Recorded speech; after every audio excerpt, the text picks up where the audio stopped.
응급피임약과 낙태약은 굉장히 다른 약인데 다음 임신을 하는 데 있어서 문제가 되진 않아요. 문제가 되지는 않습니다. 가장 큰 차이점은 안녕하세요. 의학박사 산부인과 전문의 김현진입니다. 2019년 4월 11일 무려 66년 만에 낙태죄가 헌법 불합치 결정이 되었는데요. 이 개정안에는 약물유산도 허용한다는 내용이 담겨져 있습니다. 그런데 이 약물유산 왜 이렇게 얘기들이 많은 걸까요? 임신을 중단하는 방법 중에 하나인데요. 착상을 유지시키는 호르몬을 낮추거나 자궁 수축시키는 약을 복용해서 임신을 중단할 수 있는 방법입니다.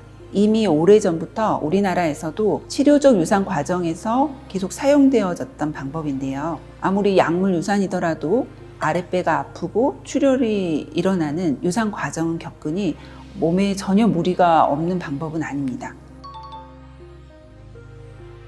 응급피임약과 낙태약은 굉장히 다른 약인데 응급피임약은 피임하지 못한 성관계가 있었을 때 착상되기 전에 피임시키는 목적으로 복용하는 약이고, 낙태약은 임신이 이루어진 다음에 유산시키는 약입니다. 여성에게 가장 안 좋은 게 원하지 않은 임신을 했을 때 유산이 이루어지는 과정이거든요. 따라서 피임 못한 관계가 일어났을 때는 반드시 응급피임약을 복용하시는 것이 더 중요합니다. 그 응급피임약이 다음 임신을 하는 데 있어서 문제가 되진 않아요. 문제가 되지는 않습니다.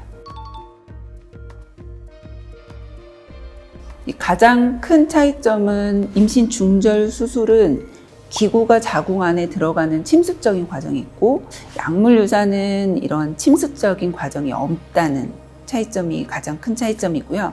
두 번째는 수술은 임신 전체 주수에 모두 다 적용될 수 있는데, 약물 유산은 임신 초기에만 적용된다는 점이 다른 점입니다. 예를 들면 임신 5주, 6주째인 임신낭만 확인되는 경우에는 약물 유산에 대한 성공률이 97%에 이르고, 이후 주수가 증가함에 따라서 약물 유산의 성공률이 점점 낮아질 수 있으며, 임신 12주 이후에는 수술적 방법이 반드시 필요합니다.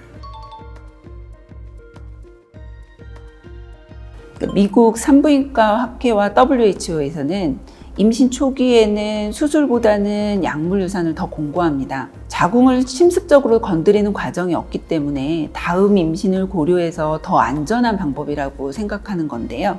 하지만 약물 유산도 어떤 유산 과정을 거침으로 충분한 휴식과 관리가 필요합니다. 과거에는 모자보건법 14조에 의거한 경우에만 인공유산이 가능해서 낙태죄로 인해서 미프진이 국내에서 사용이 안 됐습니다. 하지만 현재는 낙태죄가 폐지돼서 인공유산이 합법화된 상황이지만 미프진의 시각청원 허가가 늦어지고 있는 상황입니다. 이미 미프진은 외국에서는 승인이 돼서 쉽게 구할 수 있는데 우리나라에서는 아직 허가가 이루어지지 않은 상황이니까 불법적인 경로로 구입해서 의사의 진료 없이 무분별하게 복용되고 있는 것이 굉장히 문제가 되고 있는 상황인데요. 식약청에서 미프진에 대한 안전성, 유효성에 대한 어떤 절차적인 과정보다는 의료를 받지 못하는 상황에서 낙태가 이루어지고 있는 게 더 큰 문제라는 것을 알아주셨으면 좋겠습니다. 미국, 캐나다, 프랑스, 영국 등 전 세계 100여 개국에서 승인되고 복용되고 있으며 WHO에서는 필수 의약품으로 등재된 만큼 이미 오래전부터 안정성과 효과는 인정된 약입니다. 하지만 약국에서 손쉽게 살 수는 없고 승인된 나라에서도 대부분 의사 처방전이 필요합니다. 그럼 미프진이 허가되면 약국에서 쉽게 구입할 수 있을까요?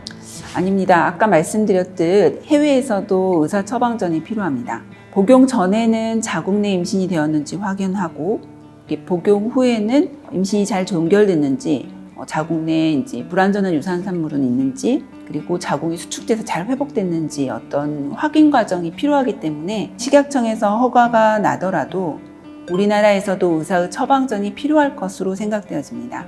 그렇게 복용하셔야지 안전하고요. 근데 인터넷에 검색하면 미프진 살 수 있는 다양한 방법들이 있던데 인터넷에서 구입해서 먹어도 될까요? 불법 유통되는 약들은 출처도 성분도 유효기간도 모두 불분명합니다. 그에 따른 복용 방법도 안내가 없는 상황인데요.